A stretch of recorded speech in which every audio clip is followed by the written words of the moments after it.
فَلْيَحْذَرِ الَّذِينَ يُخَالِفُونَ عَنْ أَمْرِهِ أَن تُصِيبَهُمْ فِتْنَةٌ أَوْ يُصِيبَهُمْ عَذَابٌ أَلِيمٌ۔ لہذا ان لوگوں کو چاہیے جو اس رسول کی مخالفت کرتے ہیں کہ اس بات سے ڈریں کہ انہیں دنیا میں کوئی آزمائش آ پڑے یا انہیں آخرت میں دردناک عذاب پہنچے۔ نبی کریم صلی اللہ علیہ وسلم کی مخالفت کرنے والا، آپ کے حکموں کی مخالفت کرنے والا، آپ کی حدیثوں کی مخالفت کرنے والا، وہ کبھی دنیا کے اندر امن کے ساتھ نہیں رہ سکتا اور کبھی آخرت کے دردناک عذاب سے نہیں بچ سکتا۔ اسی لیے اللہ ڈرا رہا ہے، ڈر جاؤ اس بات سے۔ کون ڈر جائے؟ جو مخالفت کرتے ہیں پیارے نبی صلی اللہ علیہ وسلم کے حکموں کی، جو مخالفت کرتے ہیں رسول اللہ صلی اللہ علیہ وسلم کی احادیث کی۔ اور آج یہ مخالفت کے انداز موجود ہے معاشرے میں، وہ عقیدے کے حوالے سے ہو، وہ معاملات کے حوالے سے ہو، حدیث بیان کی جاتی ہے لیکن اپنے شیخ، اپنے مولوی، اپنے امام کا فتویٰ وہ ایسے غالب ہوتا ہے کہ حدیث رسول کا انکار کیا جاتا ہے، مولوی کی بات کی تصدیق کی جاتی ہے۔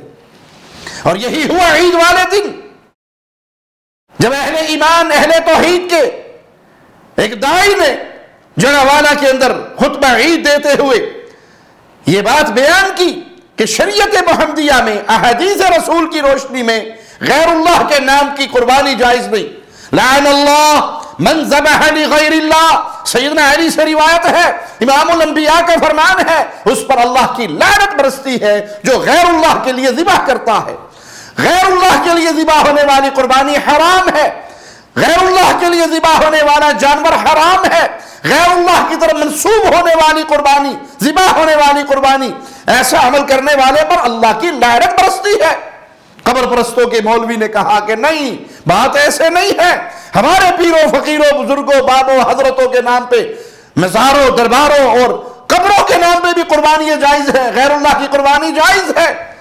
گفتگو کے لیے یہ لوگ اہل توحید کی مسجد میں آئے، جگہ والے کے اس گاؤں کے اندر، اور جب دلائل کی دنیا کے اندر وہ مقابلہ نہ کر سکے تو وہی کیا جو ہر دور کے مشرک نے کیا کہ ان اہل ایمان پر، ہمارے پیارے بھائیوں پر، اہل توحید بھائیوں پر، شاہد بھائی اللہ ان کی قبر کو جنت کا باغ بنائے اور ان کے ساتھی اللہ ان کی قبر کو بھی جنت کا باغ بنائے۔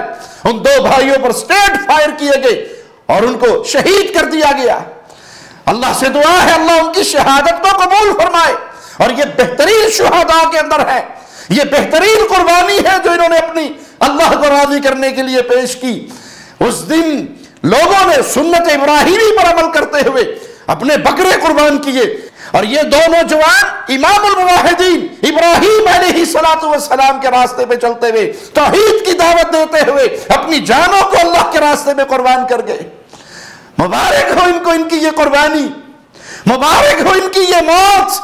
یہ قیامت کے دن اٹھائے جائیں گے، یہ اللہ کے سامنے کھڑے ہوں گے، اور اگر اللہ نے ان سے پوچھا کہ تمہیں کس جرم میں مارا گیا تو یہ جواب میں کہیں گے ہم نے رسول اللہ صلی اللہ علیہ وسلم کی حدیث سنائی تھی کہ لعن اللہ من ذبح لغیر اللہ، اللہ کی لعنت برستی ہے اس پہ جو غیر اللہ کے لیے ذبح کرتا ہے۔ غیر اللہ کے لیے ذبح ہونے والا جانور حرام ہے، یہ قربانی حرام ہے، یہ ذبح کرنا اللہ کے ساتھ شریک بنانا ہے، ہمیں تیری توحید کے لیے قربان کیا گیا۔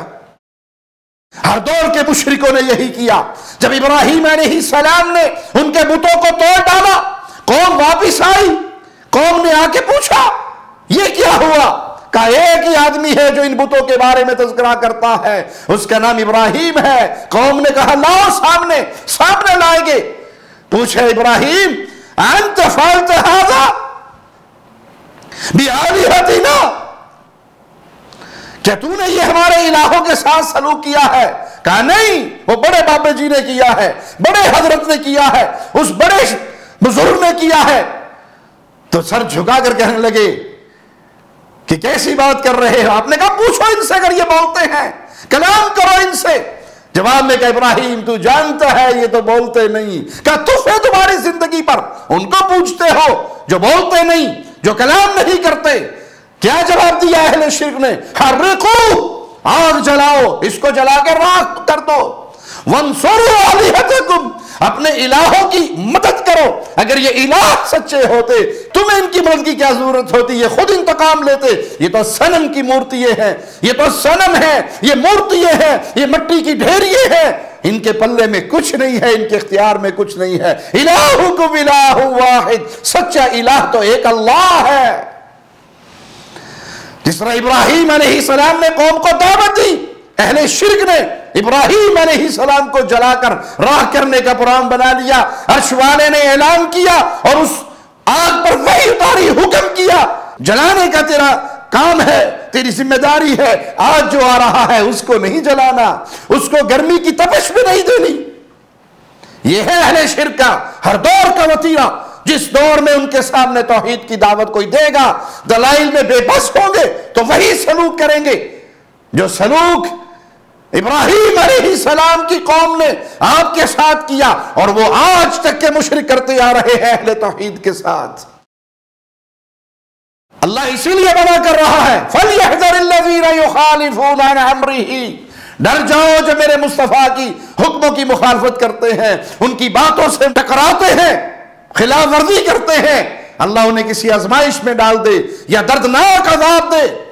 اے اللہ تجھے تیرے پیارے ناموں کا واسطہ ہے، اے میرے خالق و مالک مولا، یہ ہمارے دو بھائی تیری توحید کے لیے قربان ہو کر تیرے پاس آئے، اللہ ان کی قربانی کو قبول فرما، اور جن ظالموں نے ان کو شہید کیا، اے اللہ جن ظالموں نے ان کی بیویوں کو بیوہ اور ان کے بچوں کو یتیم کیا، اے اللہ تجھے تیرے پیارے ناموں کا واسطہ ہے، ان پہ عذاب کا کوڑا برسا، دنیا کے اندر بھی عذاب کا کوڑا برسا، اور آخرت کے اندر بھی اسے نمرود و فرعون کے ساتھی بنا کر جہنم کے ایندھن بنا۔ اے اللہ اہل توحید کی کثرت فرما اور اہل توحید کی مدد فرما۔ ہر لمحہ قرآن اور سنت کا ترجمان، فضیلت الشیخ توصیف الرحمان۔